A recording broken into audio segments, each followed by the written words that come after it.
Hi friends, என் வீட்டு மாடி தோட்டத்தை ஒரு ட்ராவல் காமிக்க போகிறேன் இன்றைக்கி. இப்போ நீங்கள் பார்த்துட்ருக்கிறது நித்தியமல்லி, அப்புறம் செம்பருத்தி, அதில் பொன்னாங்கண்ணி கீரை, அப்புறம் மாஞ்செடி, கொய்யா மரம், பூசணிக்காய், அப்புறம் நவாப்பழம், அந்த செடி, மறுபடியும் கொய்யா,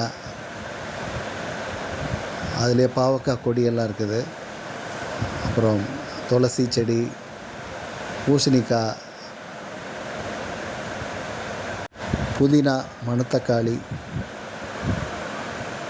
இது சீனி புளியங்காய், அதை கொடுக்கா புளியும்பாங்க, அந்த செடி.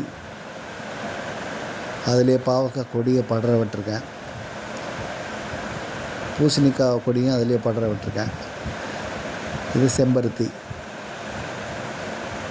அந்த பக்கம் இருக்கிறது நவாப்பழம், அந்த செடி. ஒரு பேக்லேயும் பார்த்திங்கன்னா கீரை நட்டு வச்சுருக்கேன். வாரத்துக்கு ஒரு தடவை பொன்னாங்கண்ணி கீரை அதுலேருந்து எடுத்துடலாம். ஸோ அந்த அளவுக்கு இருக்குது இதில். அப்படியே இந்த பக்கம் வந்தால் இங்கே ஒரு 4 செடி இருக்குது.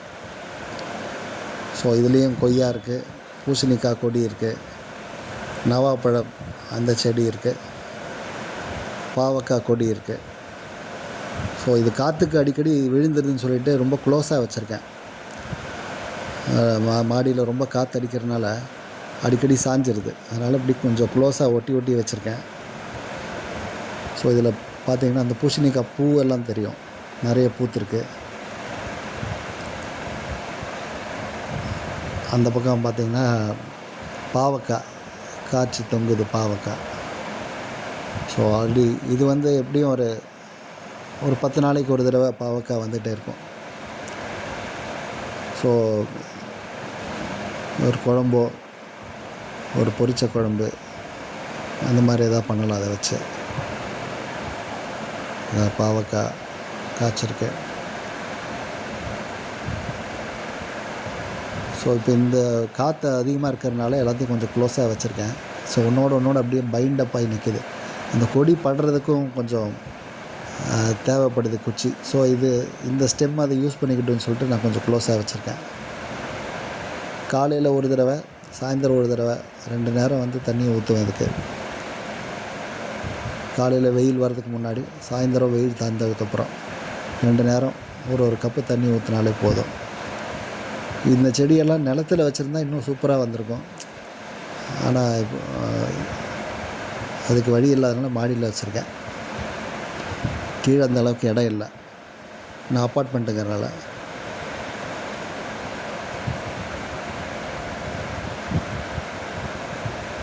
ஸோ உள்ளுக்குள்ளே மாதுளம் அதோட காய் காய்ச்சிருக்கு. சின்னதாக தான் இருக்குது, ஒரு 2 இடத்துல இருக்குது காய்ச்சிருக்கு. இது மாதுளம் பிஞ்சு அடிக்கடி வந்து உழுந்துகிட்டே இருக்கும். அப்புறம் ஒரு ஸ்டேஜுக்கு மேலே தான் அது பிடிச்சி நல்லா நின்று காயாக வரும். அதுக்கப்புறம் தான் பழமாக வரும். ஸோ இது இனிஷியல் ஸ்டேஜில் இருக்குது. இப்போ இதுக்கு உரம் பார்த்திங்கன்னா வீட்டில் டெய்லி நம்ம காய் கட் பண்ணுவோம்ல, அதோட வேஸ்ட்டெல்லாம் சேர்த்துட்டு எல்லாத்தையும் கொண்டு ஒரு செடியிலையும் போட்டுருவேன். அப்படி டெய்லி அதை போட்டுகிட்டே இருப்பேன். அது அப்படியே நாள் பட உரமாயிடும். அப்புறம் இதுலேருந்து விழுற இலையெல்லாம் கூட எல்லாத்தையும் சேர்த்தி வச்சு அதிலேயே போட்டுருவேன், பொடிச்சு போட்டுருவேன். அப்புறம் தண்ணி ஊற்றும் போது அப்படியே அது செட்டில் ஆகி கீழே உள்ளே போயிடும், அப்படியே உரமாயிடும். இது மல்லிகை மொட்டு, இது நித்தியமல்லி. காலையில் சீக்கிரமாக பூவெல்லாம் பறிச்சிட்டேன், அதனால் இப்போ பூ அதிகமாக இல்லை. அங்கங்கே ஒரு சில மொட்டுகள் மட்டும் இருக்குது. வெயில் வந்ததுன்னா எல்லாம் பூவெல்லாம் வாடி போயிடும், அதனால் கொஞ்சம் சீக்கிரமாக பறிச்சிடுறது. ஆக்சுவலாக இந்த கொடிக்கு கயிறு கட்டி விட்டு அதில் படர விடணும். அதுக்கு அந்த இடத்துல சரியான ஃபெசிலிட்டி இல்லைங்கிறதுனால ஒரு பழைய ஸ்டாண்டு மாதிரி ஒரு பழைய கட்டில் ஒன்று இருந்தது பாடியில் வெட்டியாக, அதை எடுத்து வச்சு சப்போர்ட்டுக்கு வச்சுட்டு அப்படியே அந்த மதிலில் படர விட்ருக்கு. அதுக்கு மேலே போகாது, ஹைட்டு அதுக்குள்ளேயே இருக்கும். ஸோ அங்கேயே காய்ச்சி உங்களுக்கு பூ பூத்து அங்கேயே வந்துடும். அதுக்கு மேலே ஹைட்டாக போகாது. நல்லா படர்ந்து போகிறதுக்கு நிறைய வழி கொடுத்தா அது இன்னும் நீளமாக போகும். இது பூசணிக்காய் வந்து காய் வந்திருக்கு. நான் அதை காட்டுறேன் பாருங்கள். ஆல்ரெடி வந்து 2 பூசணிக்காய் பறிச்சிட்டேன் நான் பெருசாகி. இப்போ மறுபடியும் புதுசாக வந்திருக்கு.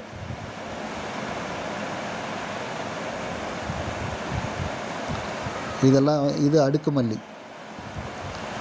இதெல்லாம் அடுக்குமல்லி மொட்டு நிறைய வச்சுருக்கு.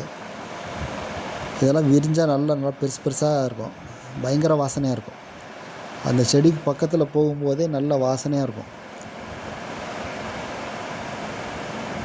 அது பறித்த கையில் கூட இன்னொரு 10-15 நிமிஷத்துக்கு வாசனை போகாது. அந்தளவுக்கு வாசனையாக இருக்கும். நல்லாயிருக்கும். நிறைய பூத்துருக்கு. இந்த பூத்து முடிஞ்சதுக்கப்புறம் கொஞ்சம் கிளையெல்லாம் ஒடிச்சு விட்டோன்னா நிறைய கிளைகள் வரும். அப்போ இன்னும் நிறைய பூக்கும். ரொம்ப நீளமாக போக விடாமல் அப்படியே ஓரளவுக்கு ஹைட்டு கம்மியாக வச்சு மெயின்டைன் பண்ணோன்னா நிறைய பூக்கும். நிறைய கிளைகள் வரும், நிறைய பூக்கும். பூச்சி எதுவும் அடிக்காமல் இருக்கிறதுக்கு கொஞ்சம் தேங்காய் எண்ணெயில் மஞ்சள் பொடி கலந்து கொஞ்சம் தண்ணியில் மிக்ஸ் பண்ணி அப்படியே ஸ்ப்ரே பண்ணி விட்டுருவேன் செடியில். அது ஒரு மாதத்துக்கு ஒரு தடவை அந்த மாதிரி ஸ்ப்ரே பண்ணி விட்டுருவேன். இது பாருங்கள், பூசணிக்காய் இப்போ இது சின்னதாக வந்திருக்கு. இந்த கேப்பில் தெரியுதா பூசணிக்காய்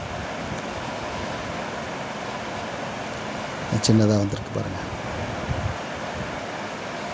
இன்னும் நல்லா காட்டுறேன் க்ளோஸ்அப்பில்.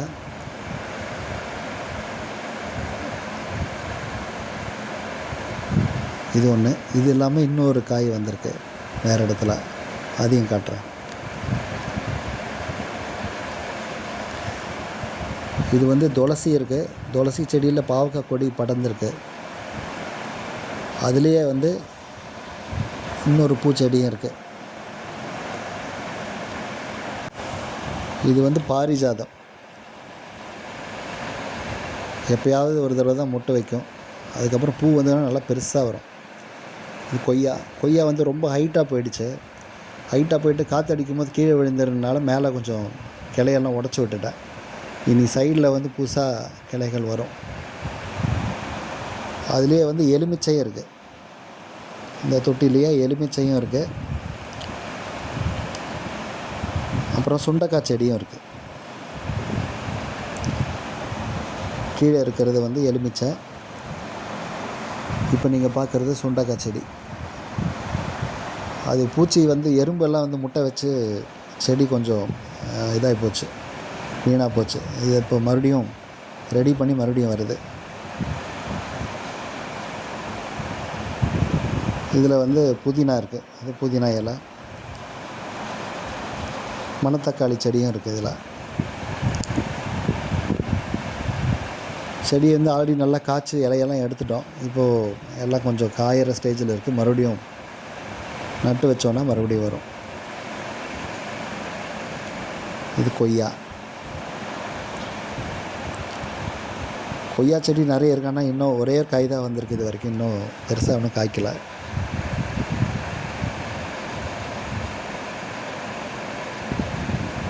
இது கொடுக்காப்புளி செடி. அதுலேயே வந்து பூசணிக்காவோட கொடியை வந்து படர விட்டுருக்கேன். இதுலேயும் ஒரு பூசணிக்காய் காய்ச்சிருக்கு. சின்னதாக இருக்குது. இன்னும் நாளாக கொஞ்சம் அப்படியே பெருசாகும். சப்போர்ட்டுக்கு இதில் வந்து படர விட்டுருக்கேன் அந்த கொடியை. தெரியுதுங்களா?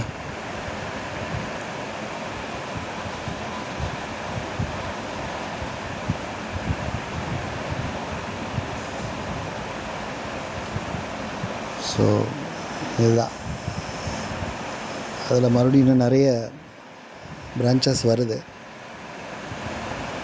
பூசணிக்காய் வந்து நிறைய இடம் பிடிக்கும். அந்த இலையெல்லாம் பெருசு பெருசாக வரும், நிறைய இடம் பிடிக்கும். இது பாவக்காய் படர விட்டுருக்கேன். பாவக்காய் காய்ச்சி தொங்குது பாருங்கள். இதுலேயே பாவக்காய். இந்த சீனி புளியங்காயில் ஒன்றும் பெருசாக ஒன்றும் காய்க்கலை. இது வரைக்கும் காயே வரல. அதனால் இது வந்து கொடி படறதுக்கு ஒரு ஈஸியாக இருக்குன்னு சொல்லிட்டு அதை யூஸ் பண்ணிகிட்ருக்கேன். இது செம்பருத்தி, ஒத்த செம்பருத்தி. நிறைய பூத்துடுச்சு. இப்போது பூக்கிற சீசன் முடிஞ்சு போச்சு போல இருக்கு. ஒன்றும் மொட்டு வரல. இப்போ தான் மறுபடியும் ஃப்ரெஷ்ஷாக இலைகள் வருது. பக்கத்தில் இருக்கிறது நவாப்பழ செடி.